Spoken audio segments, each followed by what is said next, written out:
नमस्कार, मैं Renu प्रतिपंत DD news Uttarakhand समाचार के विशेष कार्यक्रम साप्ताहिक संवाद में आप सभी का हार्दिक स्वागत और अभिनंदन। हर सप्ताह एक विशेष विषय पर हम यहाँ पे चर्चा करते हैं, खास कार्यक्रम आपके बीच लाते हैं। ऐसे में आज का हमारा विषय है परीक्षा पे चर्चा। दरअसल परीक्षा केवल एक प्रश्न पत्र हल करने की प्रक्रिया नहीं होती है, बल्कि धैर्य, आत्मविश्वास, इसी के साथ मानसिक संतुलन की भी एक परीक्षा होती है। और जब परीक्षाएं होती हैं, जब परीक्षा का दौर होता है, तो उस समय विद्यार्थी हो, शिक्षक हो या फिर उसके माता पिता, अभिभावक, तीनों ही लोग तनाव के दौर से गुजरते हैं। ऐसे में तनाव ना हो और सकारात्मक संवाद हो और सही मार्गदर्शन मिले, ये बहुत ज़रूरी हो जाता है। और इसी को मद्देनज़र रखते हुए, क्योंकि कुछ ही समय में परीक्षाएं होने जा रही हैं और कई सारे दूरस्थ क्षेत्रों में बैठे जो छात्र छात्राएं हैं, जो विद्यार्थी हैं, अभिभावक हैं, वो इस कार्यक्रम को देख रहे होंगे, तो उनके लिए आज का ये कार्यक्रम बेहद ज़रूरी हो जाता है, क्योंकि आज हम करने जा रहे हैं परीक्षा पे चर्चा। और इसको लेकर दो खास मेहमान भी हमारे साथ हमारे कार्यक्रम में मौजूद हैं। आइए आपका उनसे परिचय कराते हैं। हमारे साथ मौजूद हैं SCERT के पूर्व अपर निदेशक प्रदीप रावत जी। सर, आपका बहुत बहुत स्वागत हम करते हैं। धन्यवाद जी। इसके साथ ही हमारे साथ मौजूद हैं राकेश चंद्र जुगरान जी, आप पूर्व प्राचार्य हैं डायट के। सर, आपका भी बहुत बहुत स्वागत है। धन्यवाद। तो दोनों ही मेहमानों का स्वागत करके परीक्षा पे चर्चा करते हैं। और सबसे पहले मैं आना चाहूँगी प्रदीप जी आपके पास, और आपसे हम समझना चाहेंगे, क्योंकि साल 2018 से देश के प्रधानमंत्री नरेंद्र मोदी जी ने इस कार्यक्रम को शुरू किया था, बच्चों से परीक्षा पे संवाद करने का कार्यक्रम। इस समय काफ़ी लोकप्रिय हो गया है और बहुत सारे लोग इसमें भाग लेते हैं। और इतना प्रासंगिक ये क्यों है, इसका मूल उद्देश्य आपको क्या लगता है? देखिए, हम लोगों ने भी परीक्षाएं दी हैं, आपने भी परीक्षाएं दी हैं, और आपने महसूस किया होगा कि जब परीक्षाओं का विशेष रूप से जब बोर्ड की परीक्षाएं होती हैं तो पूरे घर का माहौल, बच्चे का मानसिक तनाव, ये सारी चीज़ें होती हैं, उससे बच्चे के प्रदर्शन पर दुष्प्रभाव पड़ता है। और यहाँ तक भी उदाहरण मिले हैं कि बच्चे जब परीक्षाएं में असफल हो जाते हैं तो कभी कभी बच्चे जो है बहुत एक्सट्रीम स्टेप भी उठा देते हैं, आत्महत्या तक कर देते हैं। तो ये विचार इसलिए भी किया गया कि ऐसा मैं मानता हूँ कि बच्चों, एक तो परीक्षा के महत्व है परीक्षाओं का, लेकिन क्या परीक्षाओं का ही एकमात्र महत्व है या जीवन में और चीज़ों का भी उतना ही महत्व है? और बच्चे तनाव में ना आए, क्योंकि जब मैं तनाव में होता हूँ तो मेरा प्रदर्शन अच्छा नहीं होता। बच्चे के प्रदर्शन के लिए भी तनाव रहित होना बहुत आवश्यक है। तो ये समझ विकसित करने का प्रयत्न किया गया है और माननीय प्रधानमंत्री जी ने इसकी शुरुआत की है कि बच्चों को, बच्चों के परिवार को और शिक्षकों को भी इसकी एक व्यापक समझ उनके अंदर उत्पन्न हो और बच्चे तनाव रहित परीक्षा दे सकें, ये उसका उद्देश्य। जी बिल्कुल। राकेश जी, आपके पास आना चाहेंगे हम। लंबे समय से आपको शिक्षा का अनुभव है, शिक्षा के क्षेत्र में आप रहे हैं। ऐसे में जब परीक्षाएं होती हैं तो छात्रों के लिए सबसे चुनौती क्या होती है मुख्य रूप से? देखिए, जैसे अभी रावत जी ने कहा कि परीक्षा स्वयं में एक तनावपूर्ण स्थिति लेके आती है बच्चों के लिए। अनफॉर्चुनेटली अभी हम शिक्षा में उतने सुधार नहीं कर पाए हैं कि बच्चा जो है बिना तनाव के ही जो है परीक्षाओं में सम्मिलित हो सके। लेकिन इसके लिए जो लगातार प्रयास जारी हैं, जैसे नई शिक्षा नीति में बहुत से ऐसे प्राविधान किए गए हैं कि बच्चा परीक्षाओं से संबंधित जो स्ट्रेस है उससे मुक्त रहे। तो उसके लिए परीक्षाओं में बहुत से प्रयास किए गए हैं। जैसे आपने सुना होगा कि 2 बार बोर्ड परीक्षा का एक ऑप्शन बच्चों के सामने रखा है, तो वो भी एक तरीका है कि बच्चे जो है अगर असफल भी हो जाते हैं तो उन्हें एक और मौका दिया जाता है सफल होने का। दूसरा होलिस्टिक अप्रोच है मूल्यांकन की।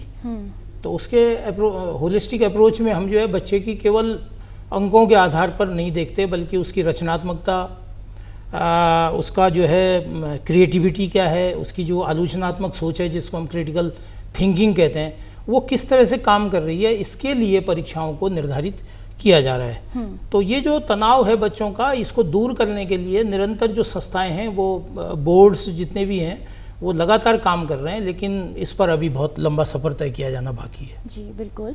सर, आपके पास हम आना चाहेंगे, क्योंकि जब परीक्षाएं होती हैं और जी परीक्षा पे चर्चा कार्यक्रम जब जब होता रहा है, तो पूरे देश से जो है हर राज्य से बच्चे इसमें सम्मिलित होते हैं। तो क्या प्रक्रिया है कि कितने बच्चे सम्मिलित हो सकते हैं, कैसे उनका चयन होता है? इस बार उत्तराखंड से कौन बच्चा जा रहा है? देखिए, इसके लिए एक पूरी प्रक्रिया है। शिक्षा विभाग विशेष रूप से SCERT के नेतृत्व में मुख्य शिक्षा अधिकारियों को, खंड शिक्षा अधिकारियों को पूरे जो हमारे विद्यालय हैं सभी प्रकार के, चाहे CBSE के हों, चाहे उत्तराखंड बोर्ड के हों या ICSE के हों, उनको बताया जाता है कि आप जो है बच्चों को जो है परीक्षा में चर्चा की इसमें कार्यक्रम में प्रतिभाग करें वो, और बच्चों से क्लिप मांगी जाती है। कोई भी विशेष क्षेत्र जिन पर उनका कोई चिंतन है तो 2 मिनट की क्लिप उनसे मांगी जाती है। वो फिर SCRT में आती हैं और SCRT फिर उन पर एक कमेटी के माध्यम से निर्णय लेता है। कुछ चयनित जो क्लिप्स होती हैं उनको फिर जो है ऊपर शिक्षा विभाग को भेजा जाता है और उसके आधार पर फिर चयन होता है। बिल्कुल। तो इस बार सर उत्तराखंड से कितने बच्चे? हाँ, इस बार उत्तराखंड से विशेष रूप में बताना चाहूँगा कि गांव के बहुत ही सुदूरवर्ती गांव के रोहन राणा, रुद्रप्रिया का जो बालक है, कक्षा 9वीं का वो है, सरकारी विद्यालय का क्या कहते हैं छात्र है। और उसके शिक्षक, क्योंकि शिक्षक इसमें बड़ी महत्वपूर्ण भूमिका निभाते हैं, और शिक्षकों उनके जो शिक्षक हैं, जो मार्गदर्शक शिक्षक हैं, उन्होंने बच्चों को बताया कि परीक्षा पे कार्यक्रम होने जा रहा है, उसमें आपको ये कार्य करना है। तो रोहन राणा ने अपनी जो क्लिप भेजी है उसको सेलेक्ट किया गया है। ये जो शिक्षक हैं वो भी बहुत ही महत्वपूर्ण भूमिका निभाते हैं इस परीक्षा पर कार्यक्रम के आयोजन में। जी बिल्कुल। रविंद्र जी, आपसे जानना चाहेंगे, क्योंकि जैसे सर ने बताया कि उत्तराखंड से एक बच्चा इसमें जा रहा है, तो इस तरीके से परीक्षा पे चर्चा से पहले जो ये पूर्व तैयारियां की जाती हैं, फिर एक बच्चा उसमें सेलेक्ट होकर मंच पे जाता है, बड़े मंच पे, कितना महत्व रखता है बच्चों को आगे बढ़ाने के लिए? ये बहुत बड़ा महत्व है। जैसे अभी रावत जी अपनी बात में कह रहे थे कि परीक्षा पे चर्चा कार्यक्रम 2018 में माननीय प्रधानमंत्री जी ने शुरू किया, और इसके पीछे यही सोच थी कि परीक्षा से संबंधित जितना भी स्ट्रेस है, जो तनाव है बच्चों में, उसको दूर किया जा सके। और ये एक जो बड़ा उनका कार्यक्रम रहा वो बड़ा सफल रहा, बच्चे लगातार उसमें उत्साहित रहे, और उसके साथ साथ विद्यालय और पूरे विभाग जो है अपनी सोच को उस तरफ ले जाते हुए देखे गए हैं। तो बच्चों का जो चयन होता है, अगर वो सामने प्रत्यक्ष रूप से अब देश के प्रधानमंत्री से मुलाकात कर रहे हैं, तो इससे बेहतर अवसर और क्या हो सकता है किसी बच्चे के लिए। तो ये उनके जीवन में बहुत बड़ी महत्वपूर्ण भूमिका निभाएगा। जैसे अभी जिस बच्चे का जिक्र रावत जी ने किया, रुद्रप्रयाग के बच्चे का, वो निश्चित रूप से उसके लिए ये जीवन की एक यादगार मुलाकात होगी प्रधानमंत्री जी से, और ये उसके जीवन के आगे बहुत काम आएगी। बिल्कुल जी। प्रदीप जी, आपसे जानना चाहेंगे हम, क्योंकि आज के समय में हम देखते हैं कि बच्चों का मानसिक संतुलन काफ़ी बिगड़ जाता है, कई सारे हताश निराश के केसेस देखने को मिलते हैं बच्चों में। तो ज्ञान के साथ साथ मानसिक संतुलन कितना ज़रूरी है, कैसे उसे बनाया जाए? देखिए, पहली बात तो ये है कि बच्चों को ये समझना चाहिए कि जीवन के डायमेंशंस बहुत बड़े होते हैं। जीवन एक केवल परीक्षा, एक जो हम हाई स्कूल इंटरमीडिएट की परीक्षा देते हैं वहाँ तक सीमित नहीं होता है। जीवन में और बहुत सारी परीक्षाएं भी होती हैं, जिन परीक्षाओं में भी हमको पास होना पड़ता है। तो बच्चे उस सारी परीक्षा, जीवन की जो परीक्षा है, उसको मानसिक रूप से उसके लिए भी तैयार हों। उसके लिए सबसे पहली बात जो मैं समझता हूँ, आत्मविश्वास, यानी अपने पर भरोसा करना। क्योंकि जब व्यक्ति अपने पर भरोसा करता है, अपनी जो विशेषता है उस पर भरोसा करता है, तो निश्चित रूप से उसको सफल मिलती है। और सभी लोग एक ही कार्य के लिए नहीं बने हैं, प्रत्येक व्यक्ति के अंदर एक विशेषता होती है। जैसे एक संस्कृत का श्लोक है, मुझे बहुत पसंद आता है, अमंत्रम अक्षरम नास्ति नास्ति मूलम अनौषधम अयोग्य पुरुष का नास्ति योजक तद्दुर्लभ। तात्पर्य यह है कि संसार में कोई भी ऐसी कोई अक्षर नहीं है जो किसी मंत्र में उपयोग में ना आता हो, और कोई ऐसा जड़ नहीं है जो किसी न किसी औषधि में उपयोग में ना आता हो। ऐसे ही कोई संसार में कोई व्यक्ति ऐसा है ही नहीं है जिसके अंदर कोई योग्यता नहीं हो, लेकिन उसको सही प्रकार से ढालना ये किसका काम है? ये तो शिक्षकों का और एजुकेशन का काम है। तो हम जब शिक्षक एजुकेशन के माध्यम से इस और प्रवृत्त होता है और शिक्षा के व्यापक अर्थों को समझ रखता है, तो बच्चे जो हैं फिर उसको आत्मसात करेंगे, तो उनमें जीवन में आगे बढ़ने की प्रेरणा उसको प्राप्त होगी। ऐसा परीक्षा पर चर्चा की जो पूरी प्रक्रिया है उसके दौरान ये माहौल उत्पन्न करने का प्रयत्न किया जाता है। बिल्कुल। जुगरान जी, आपसे जानना चाहेंगे, क्योंकि आप बच्चों के बीच में काफ़ी समय से रहे थे, जब परीक्षाएं आती हैं बच्चा तनाव में चला जाता है, उसे एक डर रहता है कि अच्छे मार्क्स मिलेंगे नहीं मिलेंगे, और कभी कभार तो ऐसा होता है कि उसका आत्मविश्वास भी खो बैठता है। तो ऐसा ना हो, क्योंकि कुछ समय में परीक्षाएं हैं, तो क्या आप उन्हें कहना चाहेंगे? देखिए, ऐसा है कि बच्चे परीक्षा ही नाम जो है थोड़ा सा तनावपूर्ण तो है। हम लोगों ने भी परीक्षाएं दी थी, और एक तनाव तो रहता है। वो अनफॉर्चुनेटली हमने एक परंपरागत एक ऐसा तरीका बनाया हुआ है कि बच्चे पर ये तनाव रहता है कि उसे बहुत अच्छे अंक प्राप्त करने हैं। वर्तमान जो सिस्टम है उसमें अभिभावक भी और विद्यालय भी उससे ये अपेक्षा रखते हैं कि बच्चा बहुत अच्छा करे। इस अच्छा करने की प्रक्रिया में बच्चा तनाव में चला जाता है, लेकिन और उसकी वो जो उम्र है वो तनाव झेलने की प्रक्रिया में अभी दूर है। उसके लिए ये पहला इस प्रकार का स्ट्रेस आता है कि जिसमें वो गड़बड़ा सकता है। तो ऐसे बच्चों के लिए अभिभावक, विद्यालय और उसके जो सहपाठी हैं जिनको हम पीयर ग्रुप कहते हैं, उनकी भूमिका बड़ी महत्वपूर्ण हो जाती है कि वो आपस में निरंतर पॉजिटिव बात करें। बच्चे को जो है, जैसे माँ बाप हैं, उसके भोजन, उसके खाने का ध्यान रखें, उसके नींद, उसके आराम का ध्यान रखें, उस पर कोई ऐसा स्ट्रेस न डालें। जैसे आपने अभी कहा कि भाई हर बच्चा यूनिक है, उसके अंदर एक अलग विशेषता है। हर बच्चे से हम एक अपेक्षा नहीं रख सकते कि वो प्राप्त करे। तो ऐसे समय में इन ग्रुप्स का, इन स्टेक होल्डर्स का जो है बड़ा महत्व हो जाता है कि वो बच्चे के साथ मिलके जो है उसे इस तनाव से जो है दूर निकालने की कोशिश करें। जी बिल्कुल।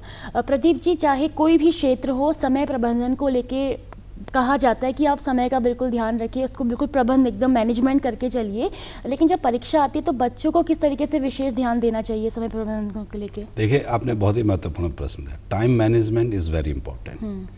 सबके पास नियत समय होता है। इसके लिए मैं समझता हूँ, क्योंकि मैंने स्वयं अपने जीवन में उसको मैं प्रयोग में लाता हूँ, प्रातः काल का समय, यानी आप प्रातः से ही अपने समय का प्रबंधन करें।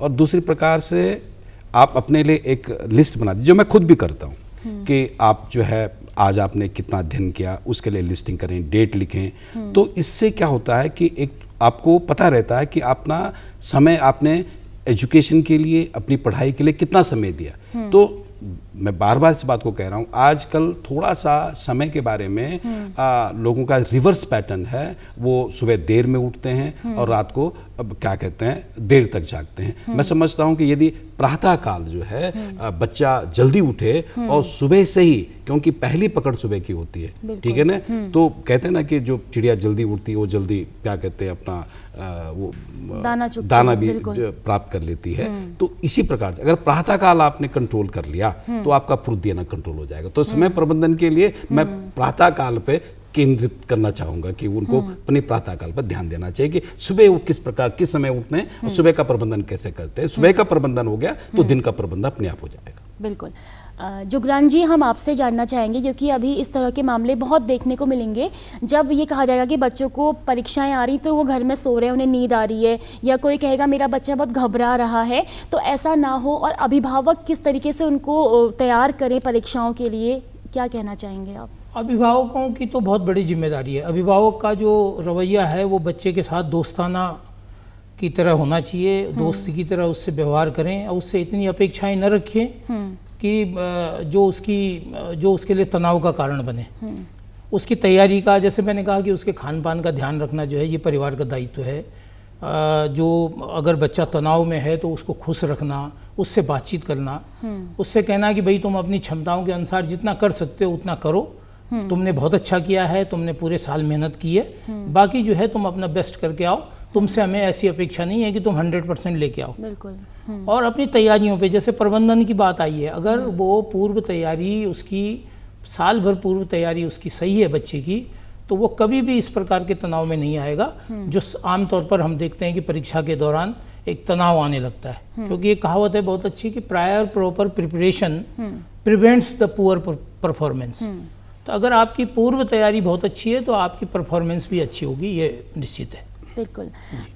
आपसे जानना चाहेंगे राकेश जी, कई सारे बच्चे ऐसे होते हैं ना बोर्ड परीक्षाओं के दौरान, वो कहते हैं हम साल भर नहीं पढ़ेंगे, बस हमें 1 महीने पहले पढ़ने का मौका दे दो, हम बहुत अच्छे नंबर ले आएंगे। तो प्रैक्टिकली तौर पे देखा जाए तो क्योंकि बहुत सारे विषय हैं, बोर्ड परीक्षा जैसा समय है, तो क्या लगता है पूरी साल की तैयारी ज़्यादा ज़रूरी है कि 1 महीने की तैयारी से ही बच्चा सफल हो जाता है? असल में जो तैयारी है वो सतत प्रक्रिया है, और जो अंडरस्टैंडिंग है वो अंडरस्टैंडिंग भी सतत प्रक्रिया है। वो वन टाइम इवेंट नहीं है, लर्निंग भी वन टाइम इवेंट नहीं है।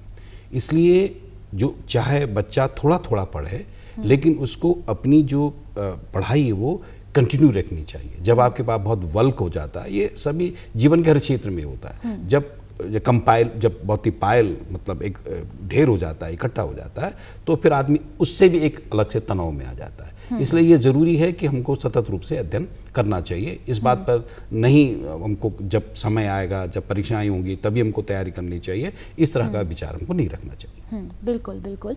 आपसे जानना चाहेंगे सर, क्योंकि सोशल मीडिया का दौर है और जाहिर सी बात है इस समय कई सारी किताबें जो हैं वो इंटरनेट के माध्यम से अब पढ़ी जा रही हैं, कई सारे ऐप्स हैं और स्कूलों में भी क्योंकि देखिए स्मार्ट क्लासेस चलती हैं, तो जाहिर सी बात है नेट के थ्रू हम लोग पढ़ाई कर रहे हैं। तो ऐसे दौर में कितना संतुलन बनाना ज़रूरी है किताबों और सोशल मीडिया के दौर के बीच में?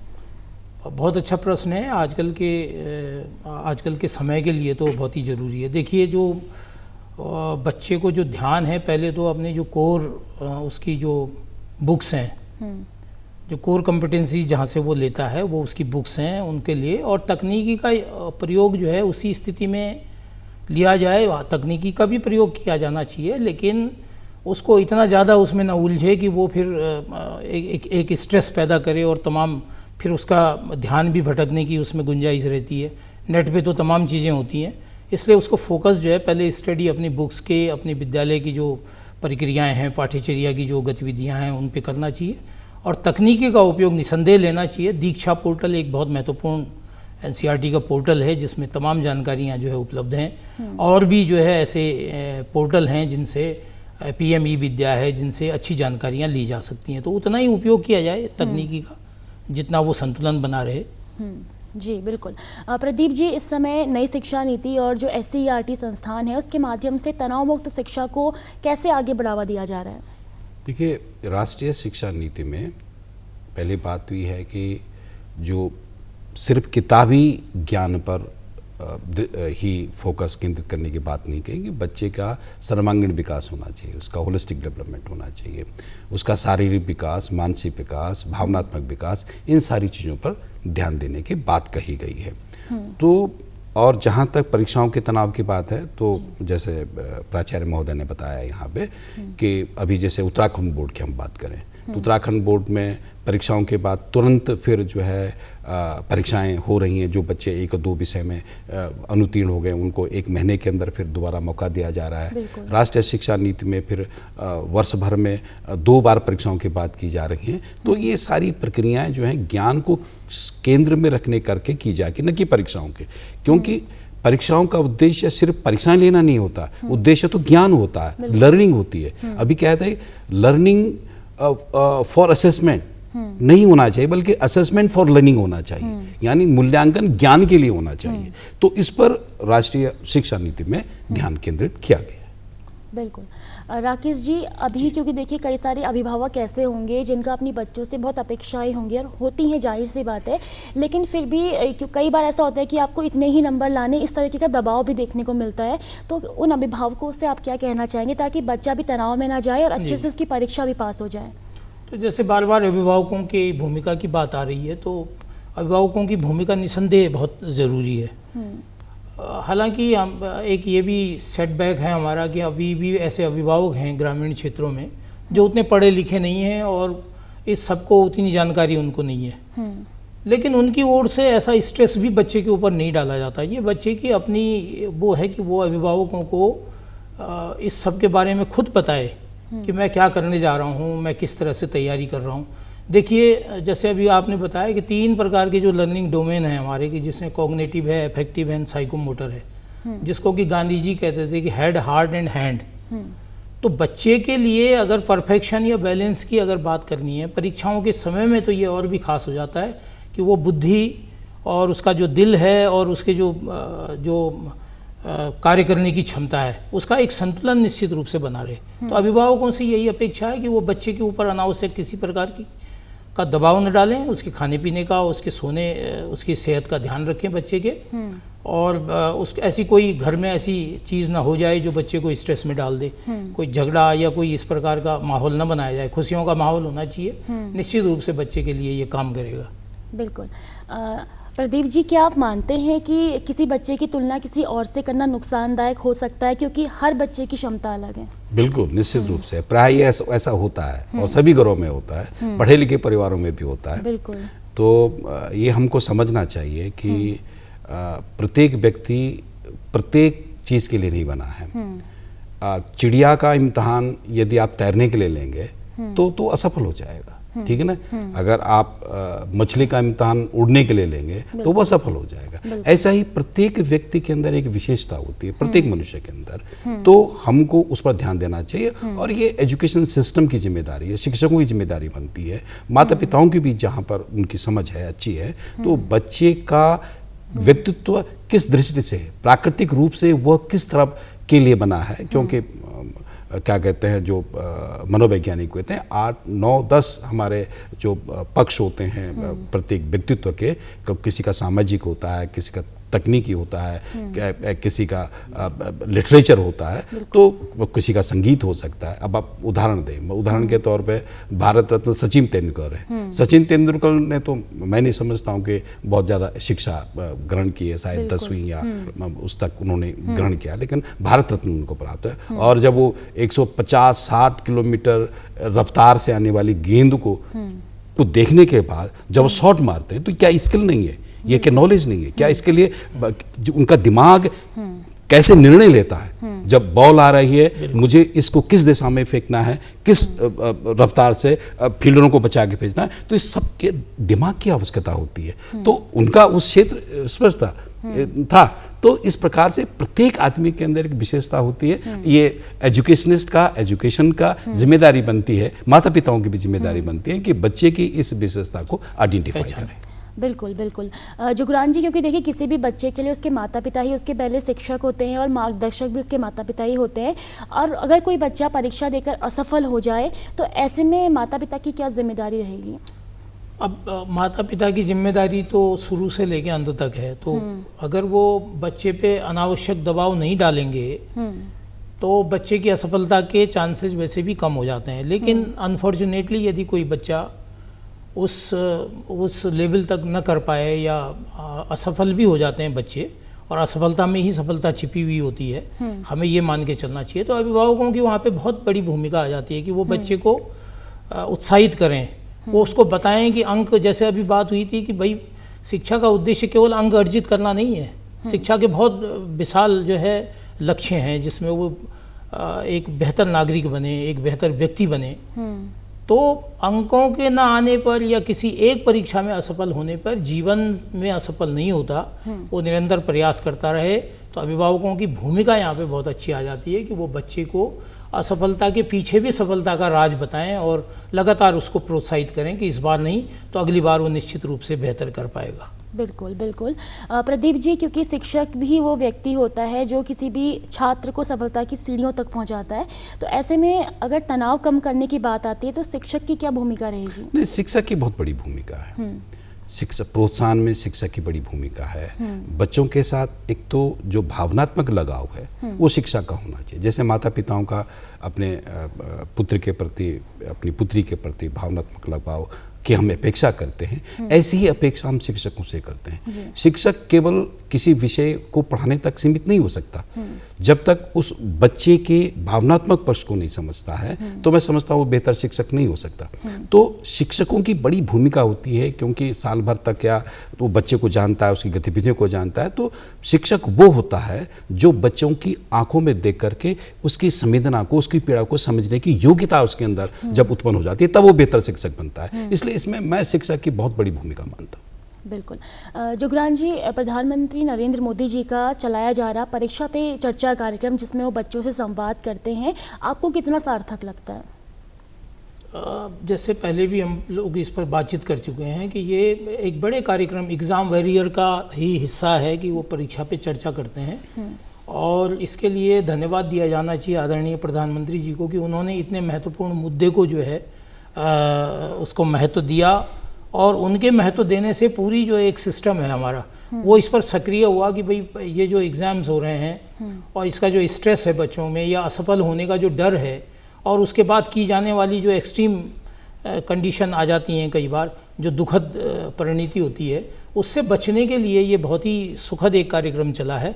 और इस साल के मैं आंकड़े देख रहा था कि लगभग 4.5 करोड़ बच्चे जो है इससे जुड़े हैं, और 25 लाख शिक्षकों ने इसमें हिस्सा लिया, और ऐसे 6-7 लाख अभिभावक भी इससे जुड़े हैं। तो इससे एक जो है पूरे जो स्टेक होल्डर्स हैं जो बहुत ही आपस में कनेक्टेड लोग हैं, अभिभावक हो गए, विद्यालय हो गया और बच्चे हो गए, इन तीनों को जोड़कर एक सार्थक चर्चा करना, और वो भी प्रधानमंत्री जी के द्वारा, तो ये पूरे बच्चों के अंदर एक बहुत ही पॉजिटिव एनर्जी को जो है फ्लो करता है, और बच्चे जो है निरंतर इससे जो है उत्साहित होते हैं और अच्छे परिणाम इसके मिल पा रहे हैं हम लोगों को। बिल्कुल।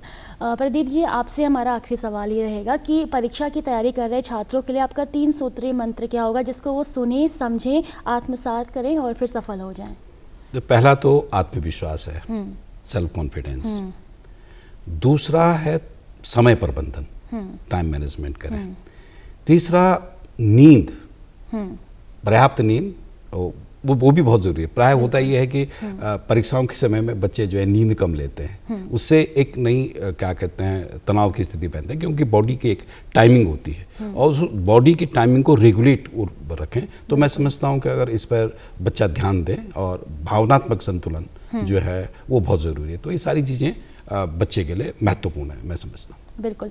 जुगरान जी, आपसे भी आखिरी सवाल ही करना चाहेंगे हम, क्योंकि बहुत सारे छात्र, अभिभावक और शिक्षक इस कार्यक्रम को दूरस्थ क्षेत्रों में बैठकर देख रहे होंगे, तो उनसे आप क्या कहना चाहेंगे, क्या संदेश उन्हें देना चाहेंगे परीक्षाओं की तैयारी के दौरान? परीक्षाओं की तैयारी के दौरान देखिए 3 चीज़ें, एक तो कम्युनिकेशन, कोलैबोरेशन और क्रिएटिविटी या क्रिएटिव थिंकिंग, ये जो है बहुत महत्वपूर्ण चीज़ें हैं। कम्युनिकेशन से मतलब है कि निरंतर बच्चे से बातचीत होती रहे, वो विद्यालय स्तर पर हो, अभिभावक स्तर पर हो या उसके पीयर ग्रुप्स के बीच हो, वो आपस में अगर बातचीत करते रहेंगे, एक दूसरे से सीखने सिखाने की बातें होती रहेंगी, स्ट्रेस को दूर करने की बातें होती रहेंगी, तो बहुत अच्छा है। दूसरा है कोलैबोरेशन। कोलैबोरेशन में जो पीयर ग्रुप हैं, हमारे जो साथी लोग हैं, उसके जो सेम टेस्ट रखते हैं, सेम उनका माइंड सेट है, वो आपस में बात करें, एक दूसरे से बातचीत करें, कितनी किसकी तैयारी चल रही है, उस पर एक सकारात्मक पॉजिटिव माहौल बने। और तीसरा ये है कि लगातार वो क्रिएटिव थिंकिंग होती रहे, पॉजिटिव थिंकिंग होती रहे, किसी गलत दिशा की ओर जो है थिंकिंग न जाए। तो मैं कहता हूँ कि बच्चों के अंदर ये 3 चीज़ें जो है निश्चित रूप से होनी चाहिए। और जैसे स्वास्थ्य तो सबसे पहले स्थिति है कि बच्चा अगर स्वस्थ होगा तो healthy body has healthy mind जैसे कहा जाता है। तो ये बहुत ज़रूरी है कि बच्चे स्वस्थ रहें, स्वस्थ सकारात्मक सोचें। बिल्कुल। बहुत बहुत धन्यवाद आप दोनों ही मेहमानों को, क्योंकि आपने शिक्षा और परीक्षा को लेकर जो सकारात्मक संवाद किया है, जो सुझाव दिए हैं और जो सही मार्गदर्शन दिया है, वो सभी के लिए बेहद काम आएगा। तो दर्शकों, उम्मीद करते हैं कि आज परीक्षा पे की गई चर्चा आपको बेहद पसंद आई होगी और जो इसमें सुझाव आपको दिए गए हैं उन्हें आप ज़रूर आत्मसात करेंगे और अपनी जीवन में सफलता पाएंगे। फिर मिलेंगे नए कार्यक्रम में, तब तक के लिए मुझे दीजिए आज्ञा। नमस्कार।